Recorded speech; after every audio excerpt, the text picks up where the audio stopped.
Well, we are going to go ahead and get started to try to keep on time. My name is Deborah Vilches. I'm the president of Fishman Public Relations and partner in Franchise Elevator PR.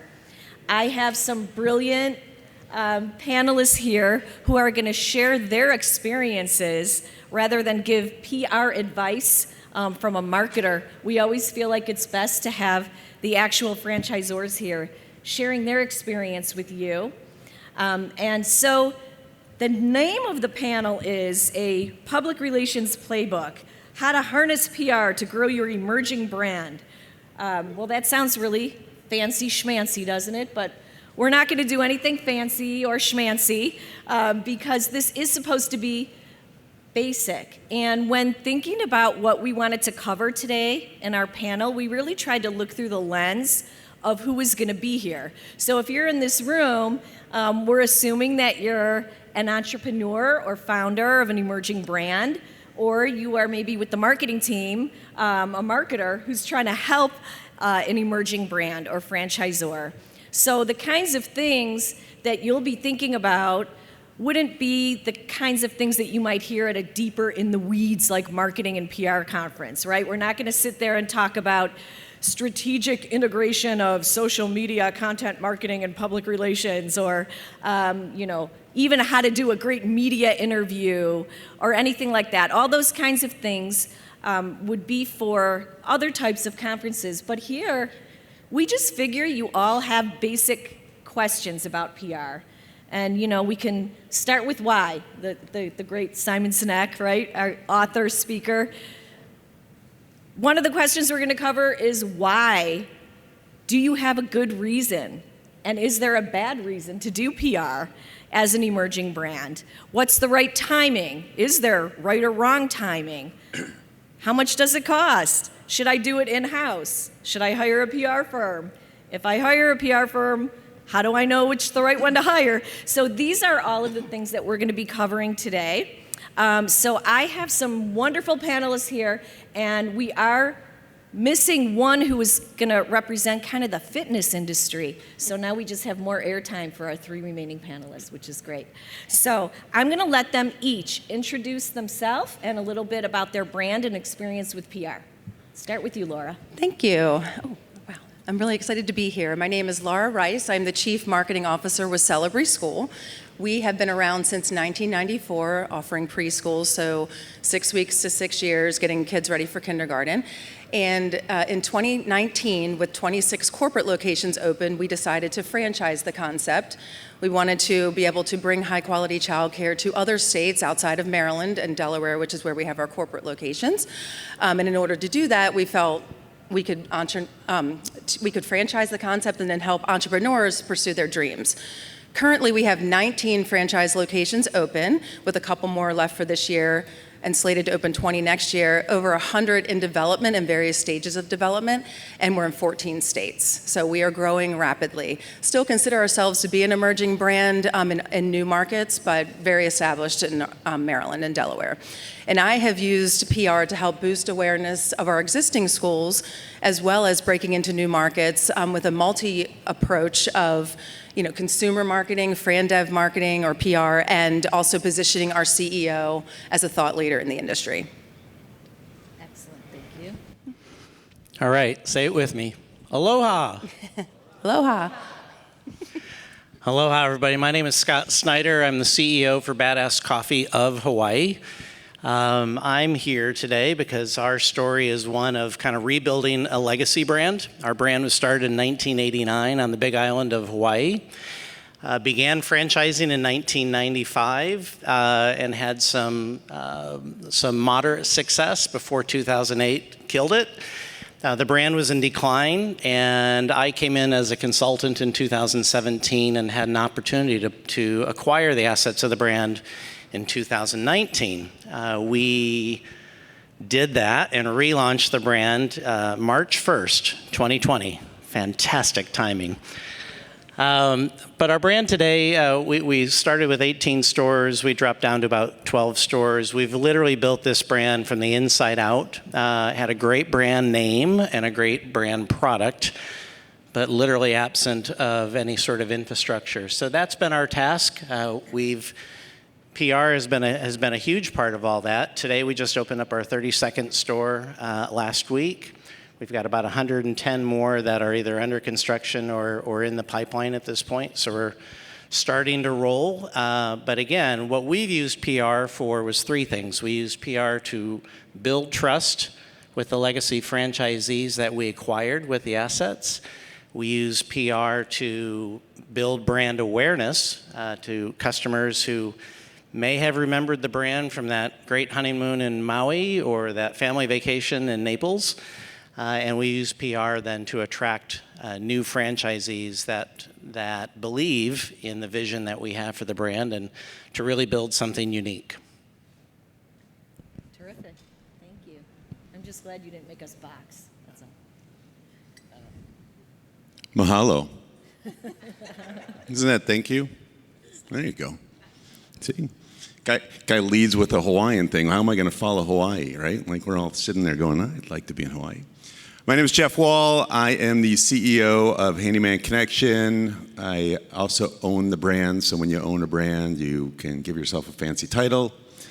Let's see, Handyman Connection has 60 franchises open, 58 franchisees open, and all of those are sold and open. So if you've been around franchising a long time, clarify how many are open.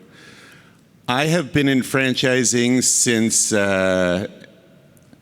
name of a Taylor Swift album. Which one? 1989. There you go. Also Taylor Swift's birth year. So if you had Jeff Wall in the Who's Gonna Reference Taylor Swift contest first, you can cash that ticket. I've been in franchising a long time, all in the home services industry. We've used PR in different ways over the years, and I'm sure we're going to get into that. So I'll turn it back over to you, unless you have more information on me, Deb. No, that's good. We're here to educate and entertain, and Jeff was brought on for the latter. I thought it was the looks. But No? I will throw it back to you, Jeff, for the first question, actually. And that is the whole why.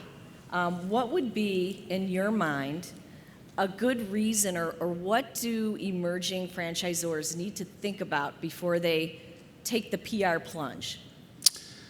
I think the first thing to think about is know who your audience is. And let's even go before that. Know that there's a difference between PR and marketing. And so I will ask the question of the group, what is the difference between PR and marketing? I know. I'm not going to answer.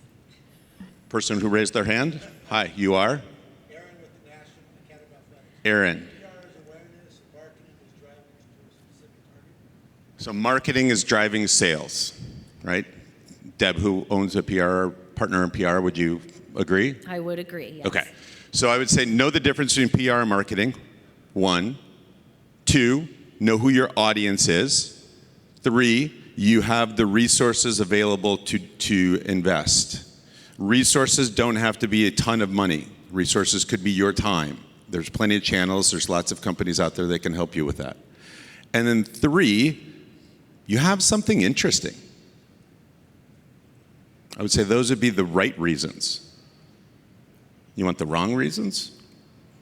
Or just the right yet. reasons? Let's hold on with the Okay. right. Yeah, and you gave them something to think about before, deciding, before you even start. There are some things, and some people have some ideas about the right timing, and we're going to get into that a little bit. But there is some wrong timing that we'll talk about. But Scott, I'm going to throw it to you at this point, because I know at Badass Coffee you had some very strategic, interesting reasons for starting PR, when you did and how you did it. And one of the things you said is a good reason to do PR is when there is a disconnect between where you are right now and where you want to be. So what do you mean by that? Can you explore that a little? Sure. So At the time that we acquired Badass Coffee, it was in July of the year. And so from a franchisor standpoint in terms of selling, that meant we really had almost a 2-year gap before our first FDD would come out. We'd have to go through a full year, and then you've got the 3 or 4 months before your statement actually comes out. So we had a lot of storytelling to do, and I think the brand, the shape that the brand was in, the health of the brand at the time that we acquired it was really poor. So there really wasn't a lot to look at in the marketplace in terms of the stores that we had being reflective of where we were going to go with the brand. And so here again, it's storytelling, but the storytelling has to be authentic. And you have to, the way that you're going to earn trust with your franchisees, the way that you're going to build credibility in the marketplace, and the way that you are ultimately going to be able to attract someone who believed in the story. I think there's 2 kinds of people in the world, by the way. I think there are those who believe it, therefore they see it. And then I think the other 99.5% of the world will believe it when they see it, right? So what our challenge with, and where PR has played such an important role for us, is having that alignment around what that vision is for what the brand is that we were building, so that from a franchisee side, as they started to see some of those things coming to life, they said, they really did. They followed through with what that vision was. In the marketplace, when we said we were going to do this by then, the marketplace said, they actually are starting to build towards that vision. So we didn't have a story to tell that was based in data or in performance. We had a story to tell that was based on where we were going and why that would be different and what that would look like when they see it. That's how we use PR. I told you it was interesting. He's just the tip of the iceberg there with Scott. Okay, Laura, how about you? So Celebree, I know, is also very strategic with your use of PR. So what was your thoughts about why it was needed and when? And just explore that a little bit with our audience. Sure. I think for us, it was really, we were a well-known brand, or are a well-known brand where we're from. So I think we're unique in the fact that we do have a lot of corporate locations before we started to franchise. So that, I feel like that is unique when I talk to a lot of franchisors.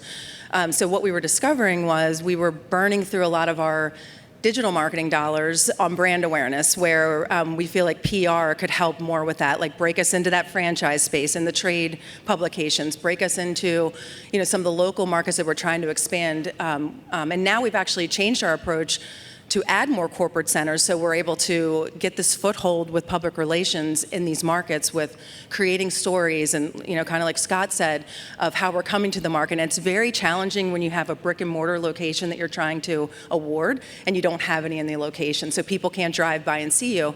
So PR allows you to have that creative way of boosting everything else that you're doing. So people, and especially with a name like Celebree, I don't know if anybody's heard of us, but most people don't know how to pronounce us if you see it. So getting that name out there, and it's not just press releases, so we're talking about podcasts, interviews, things that our agency helps us get that we wouldn't have been able to get on our own. So for me, it enhances everything else that we're doing. So website traffic, digital marketing, any events that we're running, people are finding out who Celebree is and people want to be a part of it. And also, as I mentioned too, it's getting us out there in some of those consumer pieces as a thought leader in the space. All the great things that we've done in Maryland. And we don't want to be known as like a franchisor. We want to be known as the thought leader in early education. So knowing what your position is and then going after it is really important as well. I would say Celebree is a great name, but it doesn't beat Badass Celebree, Coffee. I am so sorry. Calabree, yeah. So, I mean, it does make a difference, having interviews and things like that where you can say the name. Yeah. And it resonates. So one of the things that we wanted to address here was the right timing. So, you know the reasons, your audience. Is there good or bad timing? And Scott, it was interesting to me that I think you mentioned during our conversation that you had started the PR efforts before the FDD. So explain that a little bit, because that goes against everything we've ever talked to our clients about. Well, again, the timing was a huge issue for us because at the time we acquired, we knew that we wouldn't even be able to file an FDD for another 18 months. So timing was important. And again, I think, for Badass Coffee of Hawaii, we had a story to tell. We needed credibility in the marketplace. We needed credibility with our own franchisees. And we certainly weren't going to be able to sell any franchises, which I know we're crossing the line into marketing, but it was about building credibility and interest in the market to where you could then have an opportunity to tell that story. So the timing for us was about telling the story, and the timing for us in terms of when was the right time and the wrong time. From the very beginning, we recognized not only did we need to tell the story, but we needed a partner that we could tell that would help us to tell the story, someone that was connected, someone that they themselves had credibility in the marketplace, and that it was kind of the E.F. Hutton moment, right? When they spoke, everybody listened. If we spoke, maybe we might get a few people to listen, right? So I think for us, we were kind of one step above a bootstrap, but certainly not private equity funded. So we ran pretty lean in terms of how we went to market. We went through a few, I'll call them contractors, who could write a mean press release. And what we really found that we needed, it didn't take very long, and frankly, shameless plug here, we were blessed to be introduced to Fishman PR, because what they brought was not only a team and ideas and creativity, but they also brought those network connections, and they also brought that network credibility in the marketplace. And so if Fishman brought a story idea or a different way to tell that story, right? Because it's all, at the end of the day, it's the right message at the right time, through the right channel, to the right audience, right? And if there's something compelling, if there's a compelling reason to follow up on that, that makes it all that much better. And so for us, the right time was finding the right partner who could truly be a partner in our business and telling the story. Okay, makes sense. And I think, the only thing that we might want to add to the timing is just being very cautious about having some things in place that are critical before you start shouting out on the rooftops. Every new franchisor wants to get their story out, and they want that big morning show. They want that big national hit, or they want to be in Entrepreneur magazine right away. And then, we've had the experience of getting that too soon. And the client actually wasn't quite prepared for the after effects of that. We had one client, we did get them on Good Morning America, and after the fact, their website literally crashed because it wasn't equipped to handle the traffic. They didn't have enough of a franchise sales team in place at that time to even handle the influx of candidates, to answer all the questions and things like that. So just be careful what you wish for, and maybe take it a little bit slow and be prepared. So those are some of the things that I would advise as far as that goes. Yes, Scott? And actually, if I can follow up on that, Yeah. I totally agree with that, 100%. For us, it was really more about the basics, right? We still haven't had that big Good Morning America hit yet, right? And we haven't asked for it, right? What we were was kind of blocking and tackling, just the basics of understanding that we're there, we're coming back, here's what it's going to be, here's how you'll know, right? And so it really was very strategic, and our partner in that process helped us to define what those messages should be at what time and what the cadence of that should be. That, if everybody could just remember that, because just level set your expectations, and those are the kinds of angles and stories and objectives that you should have from the get-go. And the other big stuff will come, and you don't want it to come too soon. I kind of want to add to that too a little bit for people, because you guys are in a CEO role. So for anybody in a marketing role, I think it's important to be able to condition your CEO on knowing that there's a lot more to PR than Forbes, Entrepreneur, and all of that. It's all those little things. So having those tough discussions, because it can look like an expensive price tag, but at the end of the day, if you have the right partner, it's priceless, this relationship. So. Did any of you at some point ever consider, because I think, a lot of emerging brands think, well, we don't have a budget for PR, and, we'll just keep it in-house. I'll do it myself type of thing, or I'll have somebody on my staff do it. And I don't know, Laura, do you want to speak a little bit about that? Yeah, I honestly think you kind of touched on it a little bit, Scott, but the relationships that the PR agencies have are something you can't really do on your own. You kind of need that partnership to help break you into these markets. That's what the agencies are good for. Those relationships are priceless. And so I don't know, I mean, except for like local PR, if you wanted to do any local PR, you might be able to do it on your own, but to break out into new markets, I think you really need a partnership to help you with that, an agency that's been around for a very long time. I didn't know if you want me to go in on... Yeah, if you could just talk about the budget and the spend a little bit and how you determine that. So for me, and again, a couple things too, like I inherited the agency that when at my current position. So I've worked with other agencies in the past, but I've been with Celebree for a little over 2 years.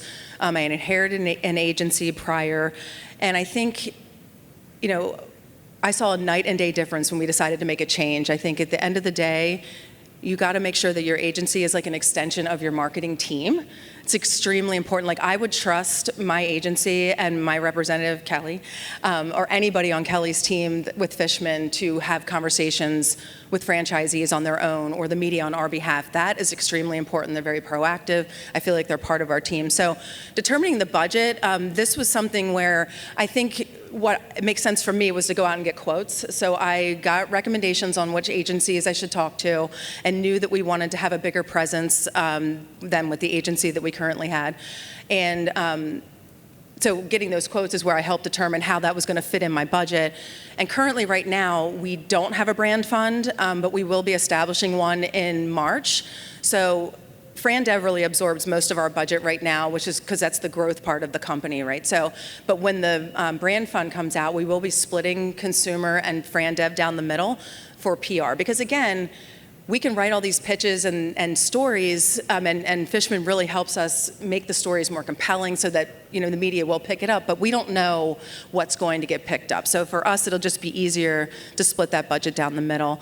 And a lot of agencies have minimums. So I think really before you put some quote in your budget and get it approved by finance, it's best to go get get educated on how much that is going to cost, because the CFO will not like if you come back and ask for more money. So just from experience.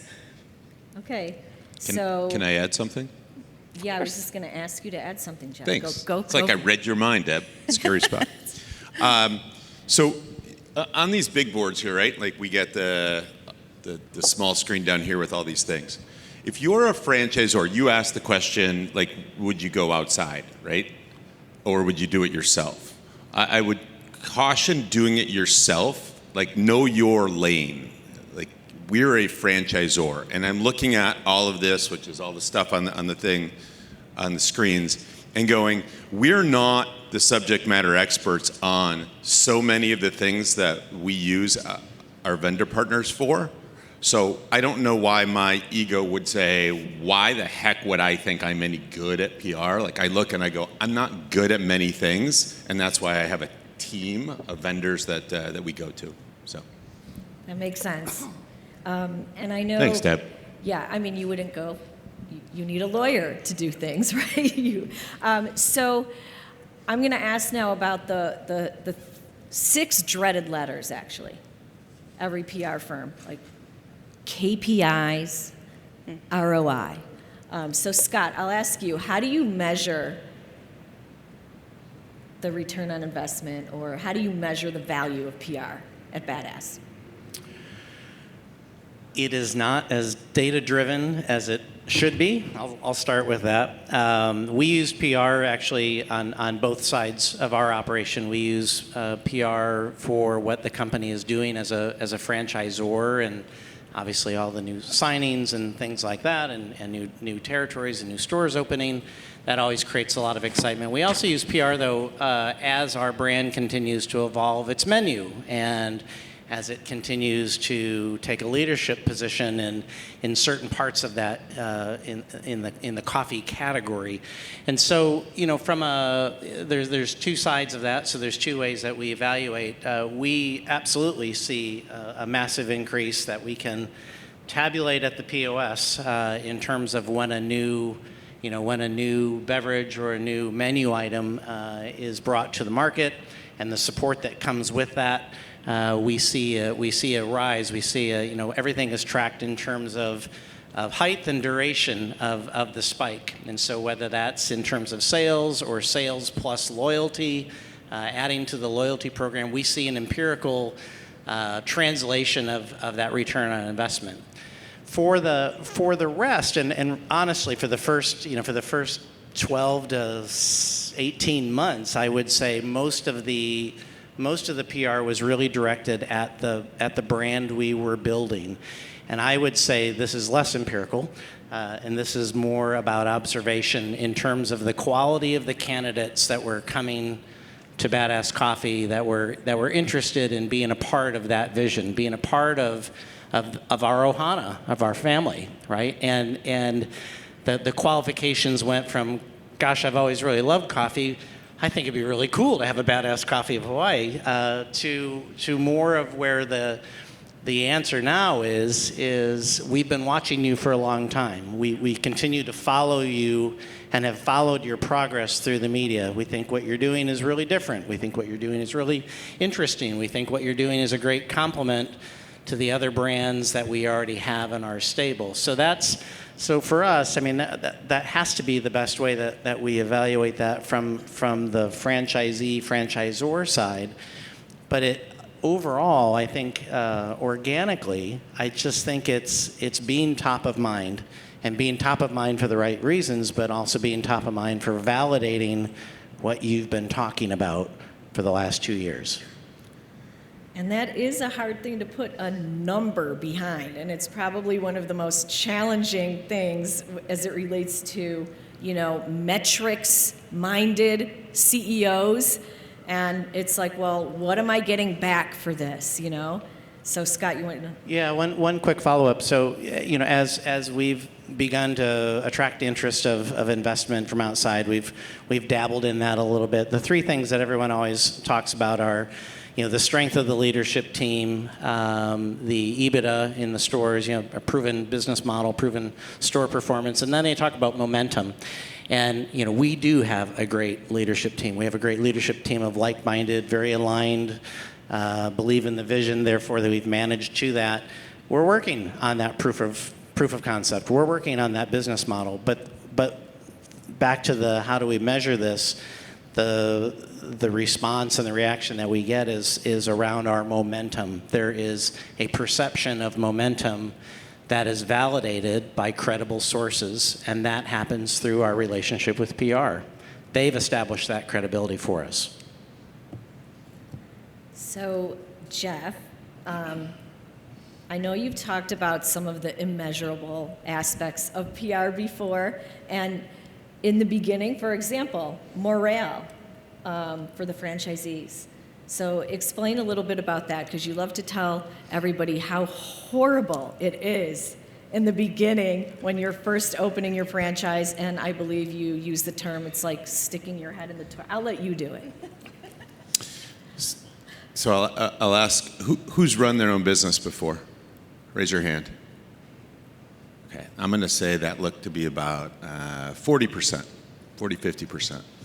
And I use this analogy when you're looking to run your own business or start a franchise. It's like somebody takes your head and puts it down a toilet and flushes it, and pulls your head out and puts your head back down and flushes it again, and then pulls your head out and says, "Are you having fun yet?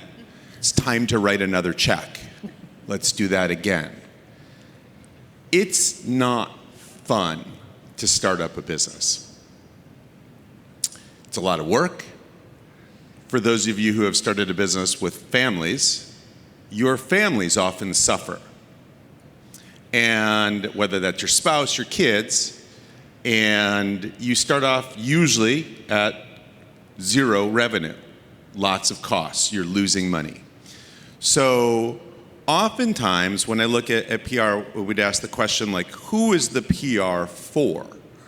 And one area of PR I've seen to be effective is when the family is able to see that entrepreneur, that franchisee achieve that level of success, or to say, "Mommy's on TV," Mommy made the newspaper.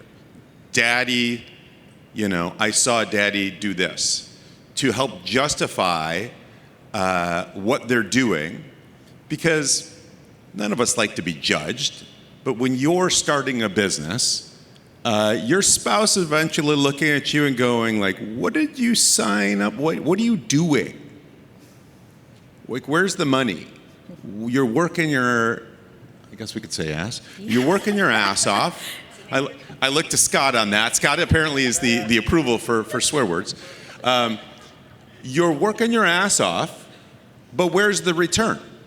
And so PR can be a huge morale booster to kind of say, I get it. You are making an impact. See what you're doing? Because for those of you who have started those businesses before, it's hard. It can be lonely. And that can be such a morale booster to help them keep going, because it's, we all got to go through some of the stuff to get to the good stuff. It's like life. So that was educational and entertaining all at the same time. That was great, Jeff. And Visual. you cannot, honestly though, you cannot put a number on that. You cannot measure that feeling that he just described. So try explaining that to a metrics-minded CEO. I don't know, good luck, but it's real. What he's talking about is real, and we see it all the time.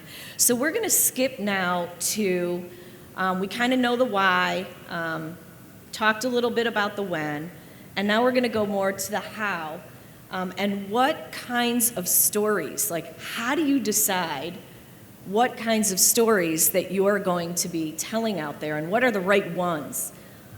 So, one thing is, Jeff mentioned knowing your audience, and so I think if you know your objective, right, and if your objective is, I want to use PR to help sell more franchises. So you have to think about, in your storytelling, what kinds of things are going to make a potential franchisee really want to choose my brand over the next one. And in our years of experience in interviewing, I don't know, thousands of franchisees when they open, and we ask them, like, why would you go with Badass over, and I won't mention a competitor, because, but he said thank you. But, the answer usually falls into 6 different areas. And one of them would be like, I saw great demand for this. And so we put a lot of stories out about the demand for A, B, or C types of coffee, or demand for whatever it is the brand is doing. The second thing would be, a lot of people really care about the impact that you're making on a community, right? So we want to put stories out there because they want to buy a business that is going to help the world and make their community a better place. So we're putting stories out there about that. There's technology. I'm looking at one coffee brand or one, handyman brand over another. Which one has a really helpful app for its consumer, or which one has good technology to run the business? I'll choose. That's going to tip my scales a little bit. So I won't go through all 6, but I mean, that's the idea of like understanding it is kind of a science. If your objective is selling franchises, you got to be putting the right stuff out there that's going to influence their decision. So I will go to, I don't know, anybody who wants to talk a little bit now about how you went about choosing the stories, and maybe give some examples. Okay. Yeah, so we have, obviously there's a demand for high quality childcare, so we find that everywhere, and a lot of our competitors are sold out, which is good for us. But it's about earning trust with a new childcare brand coming in, especially there's a ton of competition too. So we changed our strategy now, and really we've been going after these targets, but we have 6 avatars that we're going after. So we like to tell those stories of the franchisees that have come into our family, because we want people to be able to see themselves doing this and running this type of business. So the whole website has really been turned, and we've created video assets around these avatars, and you mentioned some of them. So it's like building wealth. So always wanted to be an entrepreneur, giving back to your community, leaving the corporate world is huge, passion for education and diversifying their portfolio, and parents helping children with a business that they can get behind. So a lot of times it's really, we want people to see that passion and see themselves in the people who have joined our franchise family. So we highlight those franchisees in our stories, and we get them to tell their stories, and it helps get our name out there, but really starts to see the type of network they would be a part of if they became a franchisee with Celebrate. Well, clearly one of the filters, would be economics, and I know our lanes of the world, be careful with that and making earnings claims. So what you described is a effective way of doing it, just putting out the successful, high-performing franchisees out there in the media with their stories, and other people see that and it resonates with them. Jeff, Scott, any additions to what goes into your storytelling strategy and angle choosing? We rely a lot on, and we also use Fishman. We rely a lot on the partnership to ask this question: is this really a compelling story? And, look, as a CEO, as somebody who's representing the brand, we all want to put our positive spin out there. We'd all like everybody to find our story compelling. Not every story's compelling. There are probably, I was going to say, there are probably some stories that you just kind of go, nah. So we rely on the partnership to ask this question. Would this, here's who we're trying to target, right? And being able to identify, is this a friend dev play? Is this a consumer play? Do you think this would resonate? And we're in the handyman space, so we fix broken stuff in people's homes. If you own a home, you probably need our service. That's great. Nobody wants to hear about us going and fixing a sink. Who cares? However, if there is something, and we can always do the heart-tugging ones, it's like, when we go out and there's been a disaster, we fix something. When the homeowner has been screwed over, we had one where a homeowner was building a sensory deprivation room for their child with cerebral palsy, and they had a contractor in there who left them high and dry. Guess what? People like to hear that kind of positive story, right? So I think a lot of it is relying on the partnership to ask, is this story really compelling for this audience? And checking your ego at the door to kind of go, every story is not compelling. Thank you, Jeff, for that. Yeah, it's really true, and it's our job and your agency's job to kind of be honest with you. Not every little award that you win, or every time somebody sneezes or hiccups at the corporate office, is it a story and deserving of a press release. And you have to be open to that kind of feedback from your agency and working together on getting those compelling stories out there. Before we skip on to the next question, Scott, do you have anything to add in terms of how you decided what stories to tell and which ones make sense to tell? I'm going to bounce around a little bit. Go for it. I think, in my career of working with other brands like Badass Coffee, just Badass Coffee happens to be the first one that I actually have an ownership piece in. We always look.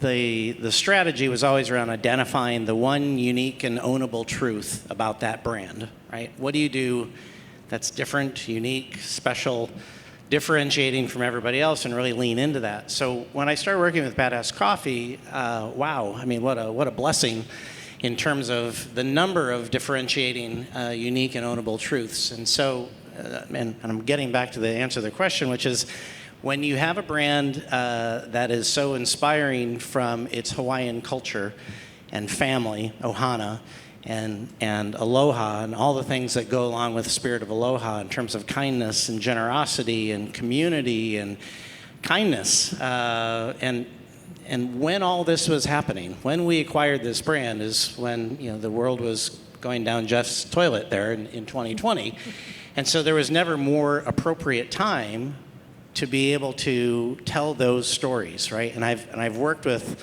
corporate brands in my career, and I've worked with a lot of franchise brands, and I've always said I'll take the franchise brand 7 days a week and twice on Sunday over the corporate brand, because at the end of the day, it comes down to the franchise owner and what is the role that they have in their community. What is the standing, the hometown hero, right? What do they add to their community? And so if we have an opportunity as a brand who really leans into its Hawaiian heritage and all the things that go along with that culture, and to be able to align that with franchise owners who have that same role and commitment in their community, that's a gold mine. And so yes, we have all of the announcements, and yes, we have the different KPIs and achievements and things that we've done, but the stories that resonate the most and that we get the most reaction to are those that are around what that franchise owner is doing in their own community. What role do they play?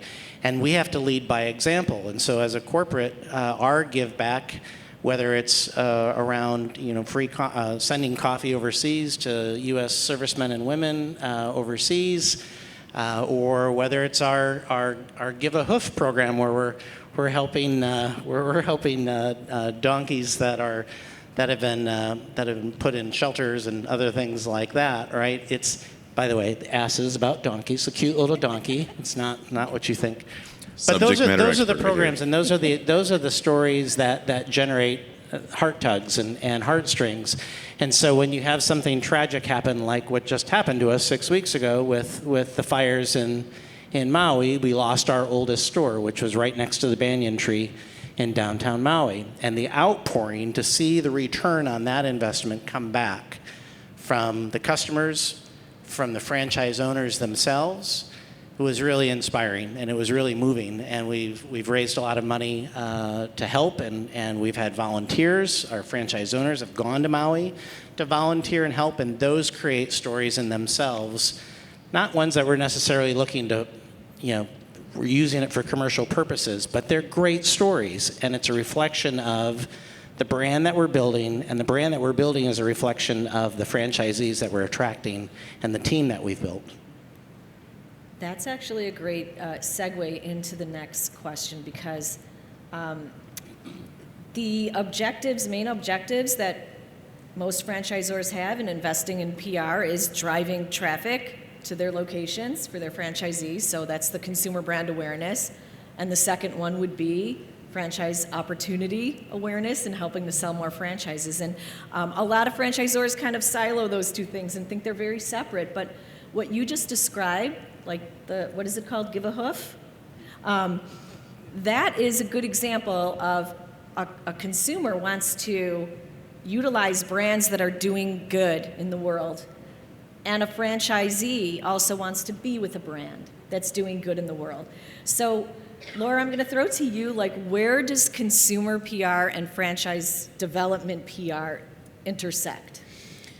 For us, like I had mentioned before, we want to be the thought leader in early education. So we are excited when we get opportunities to be featured in Parent Magazine or The Bump, where we can, have our director of education be, tapped into for her expertise, which then lends credibility to anybody who's searching for Celebree, searching for a franchise brand that they want to be a part of, and they search daycare franchises, and that kind of stuff will come up because we do take the opportunity in any piece that we're putting out there.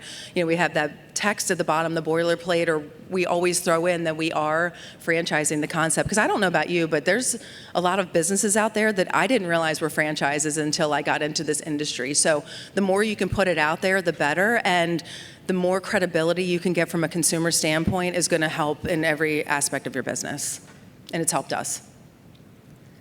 And then you had a second part of the question, yes, too, about how we maximize our PR, too. After the fact. After the fact. So every time we get a story, we make sure that we get it out in our social channels. So it's very important that we get it out to anybody who's following us, anybody who, on LinkedIn especially, is a good source for us for Fran Dev. And then we put it out into on our website, in our newsroom. We share it out in email blast.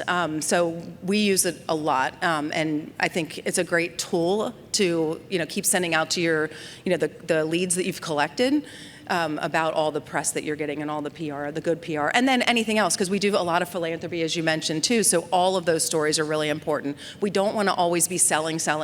We want to be recognized as a thought leader, a space for people to come to learn about our business and hopefully become part of it, too.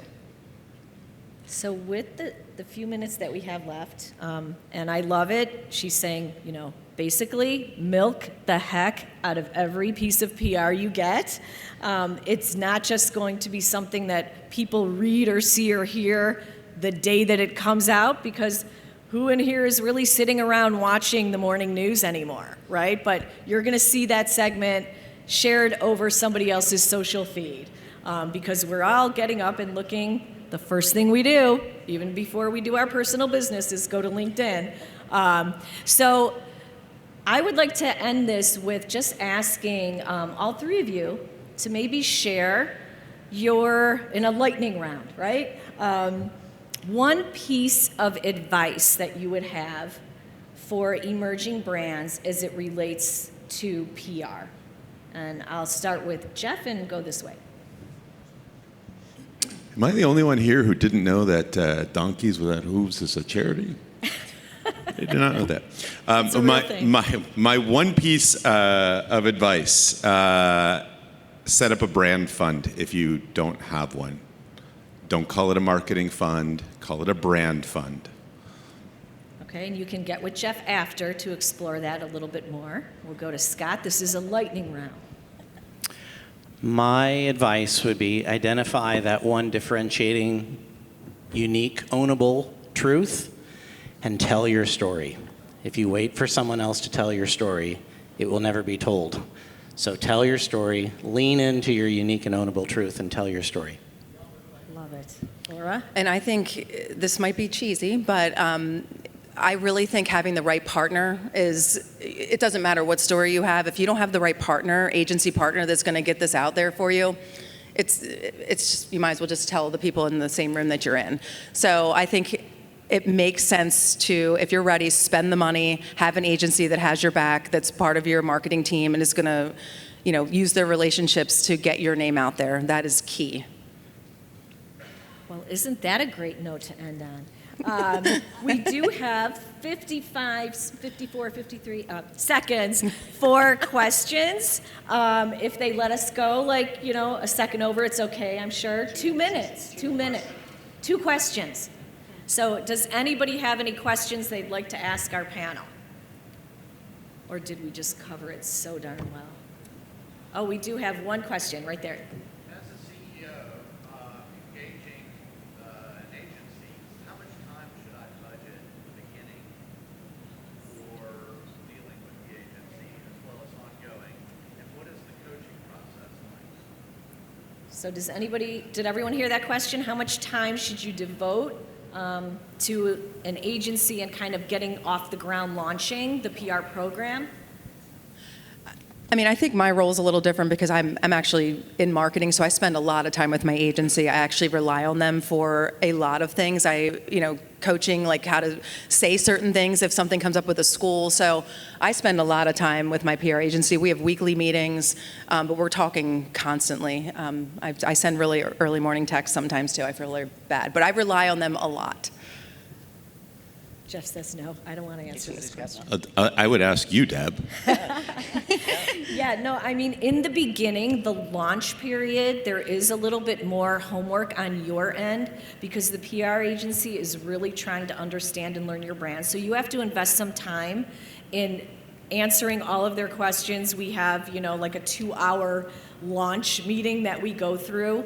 We'd like to maybe go to your discovery day process and kind of hear how you're educating franchisees. So there's a lot of questions and, building up visual assets in the beginning to use. And then once it gets ongoing, it's those, bi-weekly or weekly meetings that are about a half hour, 45 minutes long, and having somebody on your staff dedicated because when you get a PR opportunity, you need to turn it around quickly, and you can't have somebody not get back to you. So you do have to have somebody dedicated to that. Now, do we have to go, Zach, or we used it up? Oh, did you want to say one more thing, Laura? Go ahead. I was just going to say, I like that, we have a whole team actually that helps us. So we do have a representative, but it's a group effort that gets on the call, which I really appreciate, that there's multiple people working on the brand. And I constantly feel like I'm the only client at Fishman, so I really appreciate the attention that we get. So I think it's important. I think it's very important. Well, great. Well, thank you, everybody, so much. You could approach us afterwards. And I know Zach is eager to get up here to talk about lunch.